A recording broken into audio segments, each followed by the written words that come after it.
comenzar le vamos a dar la palabra a un empresario nacional, un empresario argentino y que además es dirigente de la Unión Industrial Argentina, José Urtubey.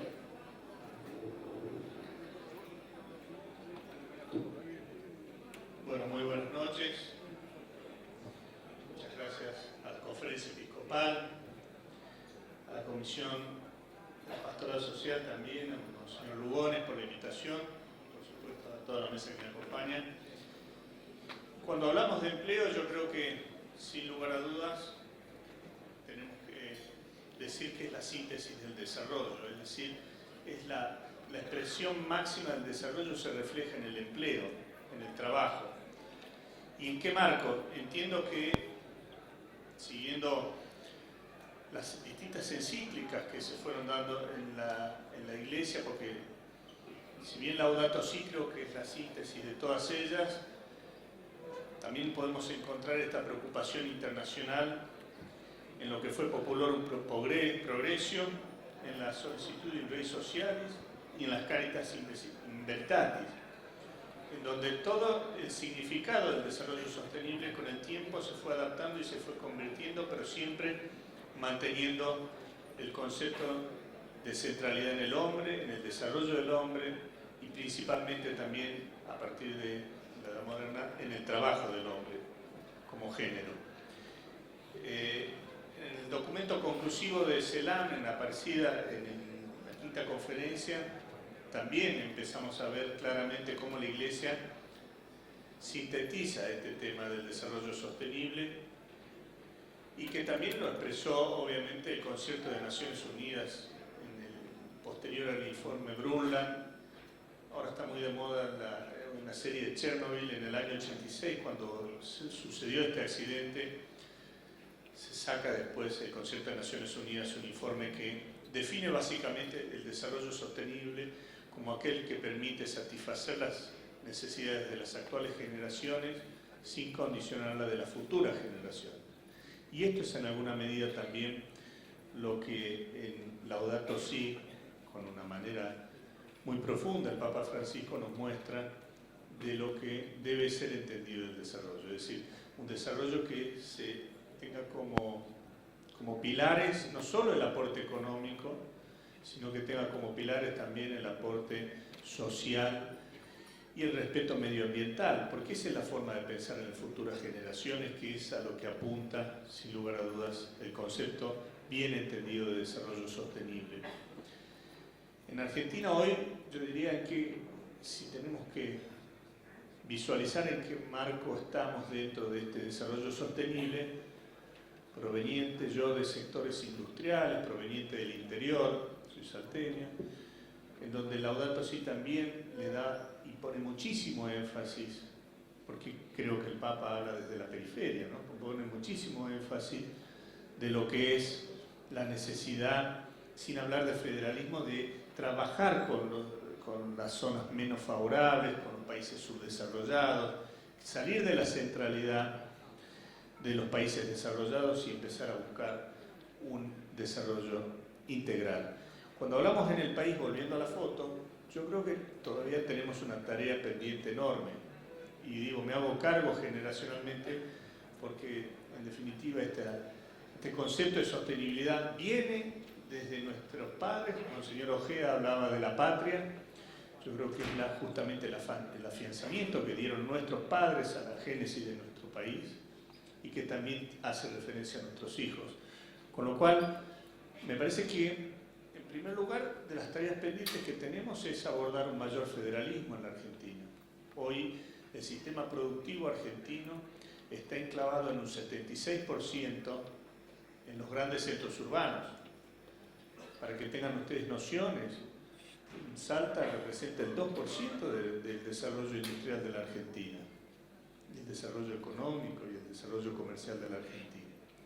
Entonces, una primera reflexión, digo, cuando hablamos de un desarrollo integral, de un empleo integral, de una Argentina integral, tenemos que hablar de federalismo, sin lugar a dudas. Esto es una tarea pendiente. Es una tarea pendiente que se intentó en el año 94, producto de la reforma constitucional, darle lugar a lo que debió haber sido una ley de coparticipación que no se dio en la Argentina. Hoy estamos con los problemas que estamos también de discusión por la falta de equidad en el reparto de los recursos en la Argentina. Es decir, no solo tenemos un Estado ineficiente, sino que el Estado está centralizado en los recursos, en sus recursos. Y así es como, más allá que Monseñor Lugones hablaba de los jinetes de la provincia de Buenos Aires. Bueno, yo acá hay un salteño, yo me sumo a los jinetes sin tanto prestigio como ustedes, pero digo para sumar una voz desde la periferia. Tenemos una falta de federalismo enorme en la Argentina. Si también tenemos que empezar a pensar, por ejemplo, en términos de las distintas políticas que debemos encarar y que tenemos como cuentas pendientes en el capítulo impositivo, hizo mención recién el ministro Latorre. Creo que para hablar de producción, para hablar de desarrollo, tenemos que hablar justamente de un sistema tributario en Argentina que estimule la creación de las distintas cadenas de valor, que estimule las distintas producciones, no que sea un sistema casi confiscatorio. Y esto en alguna medida también tiene un antecedente directo sobre el empleo. En la medida que nosotros no podamos generar las condiciones de desarrollo, va a ser imposible bajar los niveles de desempleo que hoy vivimos y vemos en la Argentina, que están nuevamente en 2 dígitos, arriba del 10%. Entonces, esa reforma impositiva que se intentó livianamente desde mi punto de vista en el año 2017, en diciembre del 2017, y digo, se intentó livianamente porque después en el presupuesto del año siguiente ya se la pateó al 2020, con lo cual no se pudo hacer finalmente esa reforma impositiva y era lavada, no tenía un fondo. Por ejemplo, no se discutió esto de la coparticipación, no se discutieron los aspectos centrales que se necesitan para un desarrollo equilibrado en la Argentina. Por otro lado, creo que también escuchándolo a Monseñor Ojea, el sistema financiero, es decir, por supuesto que el mercado no puede ser el que manda. El mercado debe funcionar acompañado de un Estado que controle. Lo hemos vivido a nivel internacional con la crisis de subprime, la crisis de las hipotecas en el año 2008, que terminó con la caída de los bancos Lehman Brothers y que por supuesto dio por finalizado a todo un grupo de sostenedores de lo que era el mercado como el mercado en términos absolutos, como el que podía regular la realidad de las personas. Y está claro que no, necesitamos un Estado presente, que justamente desde el Estado se atiendan las necesidades de los más vulnerables. Y coincido con De la Torre, digamos, no puede ser a partir de conceptos de asistencialismo. La mayor dignidad del hombre y de la mujer viene a partir del trabajo, de tener un trabajo digno, de poder sostener su familia, de poder aportar a su sociedad y en definitiva de trabajar para su patria. Entonces, ahí también me parece que tenemos que buscar una corrección en nuestro sistema financiero. Fíjense en estos últimos años, para dar 2 o 3 cifras, el sistema de préstamos en la Argentina financiero representa el 14% del PBI. En cualquier país de la región esto está arriba del 50%. Y si vamos a ese 14%, de ese 14% para el sistema productivo solo un 20%.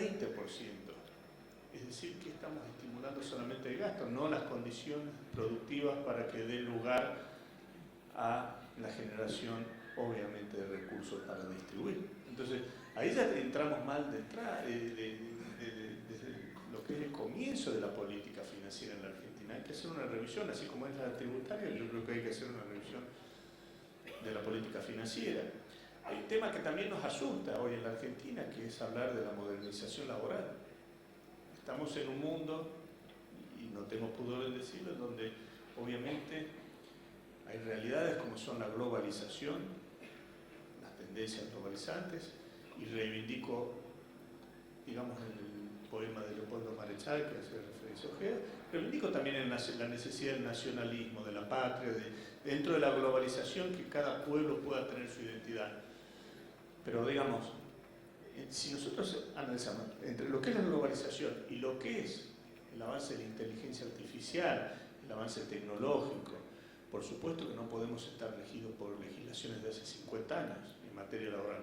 Eso no significa que se malentienda como se malentendió en la historia argentina alguna vez, de que debe ser el ajuste a partir de los trabajadores, del salario de los trabajadores. Muy por el contrario, yo creo que hay que buscar en primera medida el capítulo capacitación, educación, es decir, que sea transversal la posibilidad de que todos en Argentina accedan a entender lo que es la digitalización, entender lo que es la inteligencia artificial, para poder buscar a partir de ahí una salida compartida entre todos los sectores.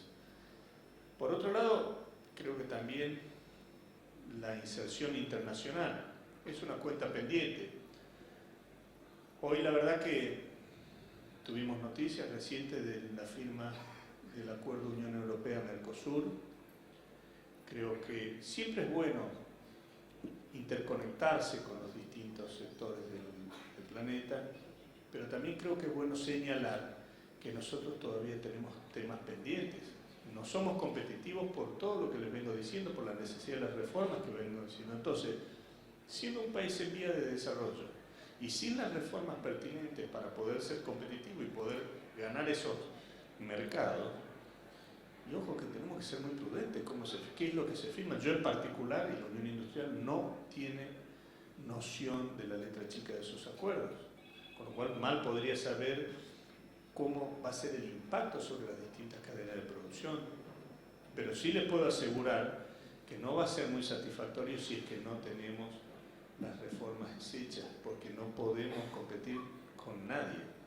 Ya antes nos medíamos con algunos, pretendíamos medirnos con algunos países desarrollados, hoy yo los ayudo con alguna memoria y revisemos lo que pasa en Latinoamérica, con Paraguay, con Bolivia, con Chile, ya no nos vayamos a comparar con el mundo desarrollado. Nosotros teníamos tareas pendientes, por lo cual creo que es un buen momento para apelar a un diálogo real, a un diálogo de proximidad entre los gobiernos nacionales, provinciales y por supuesto los sectores productivos, a ver de cómo va a ser la letra chica de esos acuerdos. Y el ámbito de resonancia seguramente va a ser el Congreso Nacional y a partir de ahí veremos cómo se termina perfeccionando ese documento. No quiero extenderme mucho más, pero sí quiero decir que la salida viene por el lado del diálogo. Hoy en la Argentina esta grieta nos dejó en el corto plazo, nos dejó sin la solución al empleo, sin la solución de fondo a los problemas que tienen y que tenemos los argentinos, con lo cual creo conveniente unirme a las voces que sostienen la necesidad de consenso, de diálogo próximo, de diálogo compartido, para encarar una agenda que nos unifique a todos los argentinos, porque sin lugar a dudas los próximos años yo los visualizo como años complicados.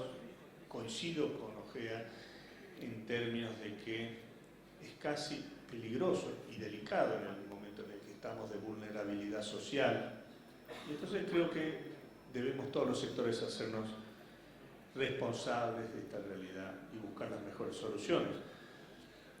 ¿Cuáles son las guías para mí? No lo digo ahora, me acuerdo me invitaron en ACDE, que es la Asociación Cristiana de Empresarios, hace ya varios años, cuando todavía no había sacado el Papa Francisco Laudato Si, y sostuve el mismo discurso. En ese momento mi basamento fue el documento conclusivo de la CELAM Quinta de Aparecida, pero después claramente yo en particular encontré en Laudato Si un faro. Espero que desde un liderazgo internacional y que tiene una resonancia desde mi punto de vista sumamente gravitante en la Argentina, desde Francisco, que podamos encontrar una guía, digamos, no solo espiritual, sino una guía concreta para el diálogo necesario de todos los sectores. No quiero extenderme mucho más, pero bueno, agradecer a todos acá por invitarme